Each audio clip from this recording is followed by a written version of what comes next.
السلام علیکم عزیز طلباء، آج کی اس مختصر سی ویڈیو میں جماعت نہوم کی اردو غزل نمبر 4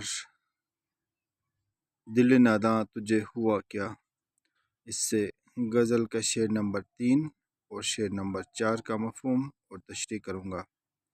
غزل نمبر 3، میں بھی منہ میں زباں رکھتا ہوں، کاش پوچھو کہ مدعا کیا ہے۔ اس شعر کا مفہوم یہ ہے، میں بھی بولنے کی طاقت رکھتا ہوں، کاش مجھ سے محبوب پوچھ ہی لے۔ تشریح طلب شعر میں شاعر کہتے ہیں کہ میں بھی اپنے خیالات کا اظہار کر سکتا ہوں، میرے منہ میں بھی زباں ہے، یعنی بات کر سکتا ہوں۔ اے محبوب، میں اپنا مدعا اس لیے بیان نہیں کر رہا ہوں کیونکہ مجھے ڈر ہے اگر بیان کروں تو ناراض ہو جائے گا، اس لیے خاموش بیٹھا ہوں، جبکہ میری بھی خواہش ہے کہ تم سے دلی آرزو بیان کروں۔ بقول شاعر، یہ دستور زباں بندی ہے کیا، یہ دستور زباں بندی ہے کیسا تیری محفل میں، یہاں تو بات کرنے کو ترستی ہے زباں میری۔ اس شعر کا دوسرا مطلب یہ ہے کہ شاعر اپنے محبوب کے لیے یہ گمان رکھتا ہے کہ وہ لوگوں سے شاعر کے بارے میں پوچھتا ہے، جبکہ شاعر چاہتا ہے کہ وہ خود شاعر سے بات کر لے۔ شاعر اپنے محبوب کو سمجھانے کے انداز میں کہتے ہیں کہ میرے منہ میں بھی زباں ہے، میں بھی بات کر سکتا ہوں، دوسروں سے میرے بارے میں پوچھنے کے بجائے خود مجھ سے ہی پوچھ لے۔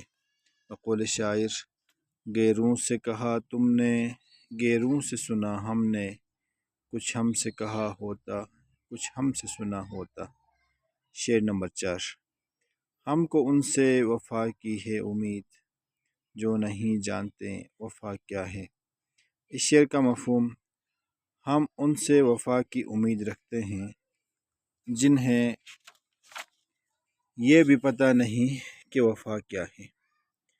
تشریح طلب شعر میں شاعر کہتے ہیں کہ ہم نے انہیں حاصل کرنے کے لیے دن رات کوشش کی، لیکن یہ کوشش بے فائدہ ہوئی، اس لیے کہ ہم ان لوگوں سے وفا کی امید لگائے بیٹھے ہیں جنہیں یہ بھی معلوم نہیں کہ وفا کس کو کہتے ہیں، وہ وفا کرنا نہیں جانتے۔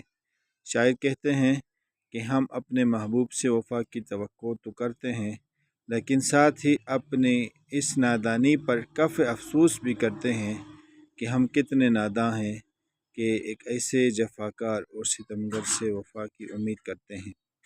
اس شعر کا دوسرا مطلب یہ ہے کہ ہم اس لیے ایسے لوگوں سے وفا کی امید لگائے بیٹھے ہیں جو اتنے بولے بالے ہیں کہ وفا اور جفا میں تمیز نہیں کر سکتے ہیں۔ ان کی اس لا علمی اور لاپرواہی کی وجہ سے ممکن ہے کسی دن وہ وفا کر جائیں۔ میری محبت کا جواب محبت سے دیں۔ بقول مومن خان مومن، تم ہمارے کس طرح نہ ہوئے، ورنہ دنیا میں کیا نہیں ہوتا۔ عزیز طلباء، شعر نمبر 3 اور 4 کی تشریح اور مفہوم سمجھ آ گیا ہوگا۔ انشاءاللہ اگلی ویڈیوز میں بقیہ اشعار کی تشریح کی جائے گی۔ آپ ہمارے ساتھ رہیے، اپنا بہت سارا خیال رکھیے۔ اللہ حافظ۔